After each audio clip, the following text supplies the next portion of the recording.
Hi mga kumare kong suki! Sa wakas, nakapag-upload na din ako ng bagong video.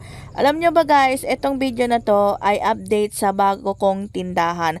Alam nyo ba, ilang buwan na nakalipas nung nag-upload ako ng video nung inopen ko yung aking tindahan. Alam nyo ba guys, may marites na nagtatanong sa akin kung bakit daw hindi na ako nag-a-update sa bago kong tindahan ko, kesyo nag-bankrupt na daw, kesyo ganito, kesyo ganon, kaya ginawa ko tong video na to. Hindi ba pwedeng tinatamat lang talaga ako mag-edit or ganon? Hindi pwedeng ganon, bankrupt agad. So, balikan natin yung storya ko mamaya.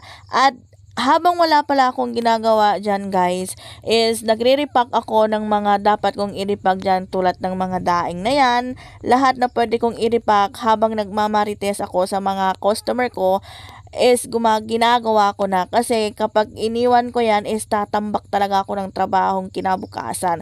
So ayan na nga guys, pagkatapos ako mag-repack dyan, ikukwento ko sa inyo kung ano bang nangyari. May nakapagsabi nga sa akin na wala na daw akong update, ganon. So, hindi ibig sabihin wala na akong update is wala nang bankrupt na. So, ipagmumukha ko sa iyo ngayon, itong video na to na ipapakita ko sa iyo na meron pang laman ang aking tindahan. At alam nyo ba guys, kung meron talagang mga taong ganon, meron din nagsusupport.